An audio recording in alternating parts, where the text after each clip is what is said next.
I do talk a lot about Mooji, Eckhart Tolle, and sometimes Rupert Spira on this channel. I talk about non-duality, but I also recognize that we at least as this incarnation, we have a certain chakra body, we have a certain psychoenergetic body that influences a lot of how we perceive the world and how we go about experiencing this reality.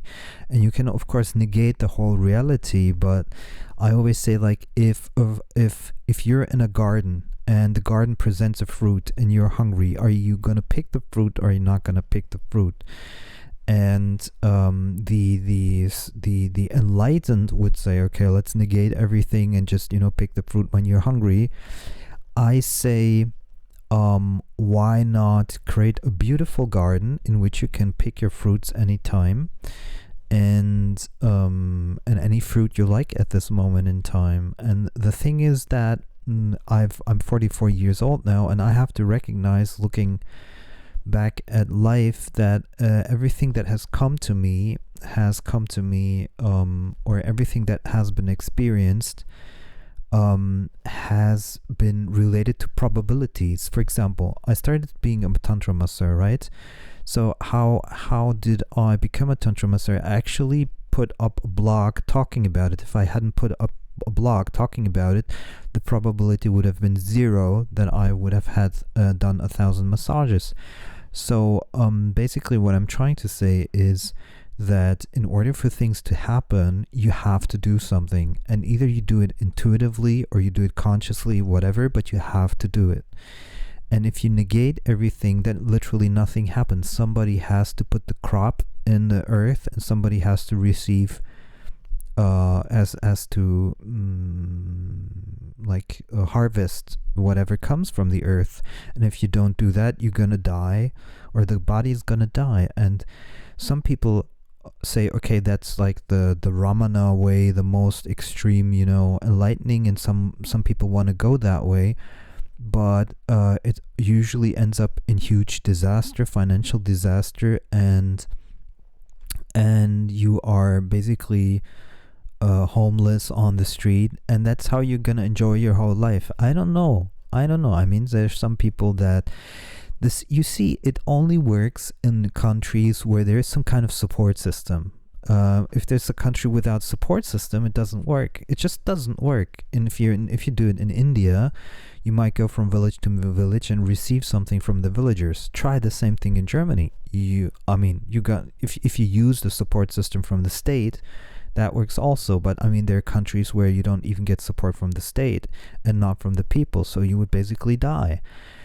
And you could say, okay, that's fear of death and blah blah blah blah blah blah blah, but I literally don't see a sense of being born into this incarnation and negating everything that is presented to you. And you can make it it can present itself on its own just by increasing your probability. And when I say follow your highest libido, follow your libido and create your highest opportunities and possibilities for joy and sexuality, then you're basically constantly activating your sacral chakra, which is the vitality of the body, and you're experiencing life on kind of like a manifestation level, you could say, meaning that opportunities are just gonna pop up all over the place, and that will allow you it let me just explain one thing that won't give you inner peace, but it will give you opportunity for joy. And joy is basically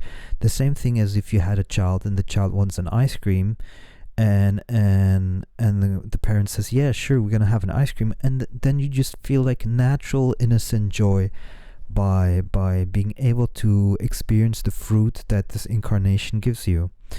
And so I think the combination of being intuitively in your heart but also activating the sacral chakra is more natural, because you're actually not judging the energy that is coming up. In fact, you're allowing it to flow freely and fully.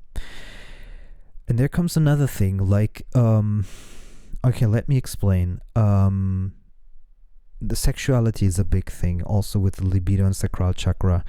The thing is, if you are high libido and you're not that good looking, for example, then you are frustrated most of the time, and you can observe the frustration, but it's still there.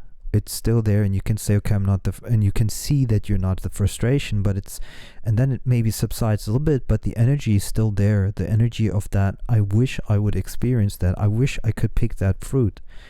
And the thing is that when you go into full Ramana mode, you are not gonna experience that at all. There's like literally no chance, because you're negating your body. Your body's falling apart, in the sense like not being attractive so much. Nobody wants to have sex with somebody unattractive and somebody lethargic. Okay, that's just how biology works. So my thought was, let libido run fully its course. Let it fully do whatever it wants to. Be detached to it, of course, by realizing that you're not the libido, but let it fully run its course. Make the decisions for your libido empowerment, and you will have a very joyful, very fruitful experience in this incarnation without negating the spiritual part. Now, of course, you could say, if you do more vipassana, you do more abiding in the self and so forth, that you experience a little bit more of your peace. But I think that depends a lot also on how strong your libido is, because I believe that Ramana and Eckhart Tolle don't have such a high libido, so it's not an issue for them if they just sit and are aware. But if you have a high libido and a very attractive woman comes along and you're like, oh, I wish I had an experience with her, maybe even create children, then you're going to have to you're gonna have to be more than just a Ramana in that case. Of course, the awakening has nothing to do with Maya, the reality of this dream, but we do have this experience of this body, and why not live it in a way that makes that lets it run the way it wants to be run. Like, we are libido. We are fully, our body, our whole energy system is libido. Give it the space that it wants to express itself in that way, without hurting anyone, without being honest, open communication, clear communication, authentic and true communication, which sometimes, I feel Mooji lacks in that regard. But if you are very open and clear, and you express that energy, but in a way that is very honest and truthful and open and upfront, then you're not gonna hurt anyone, and you can, enjoy all fruits in the garden, not just the fruit of awakening, so to speak. So that's why I talk a lot about libido empowerment and how I see it fits together with awakening itself. Even, this is very important, the revelation of libido empowerment actually came to me through the awakening, because I was sitting in silence and then I received this download. So it's actually part of understanding this incarnation.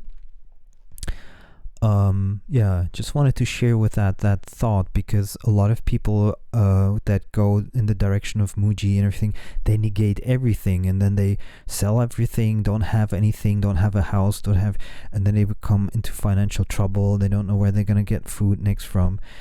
And if you're truly enlightened and that just happened, then it's no problem, of course, but don't force yourself to become enlightened. That makes no sense.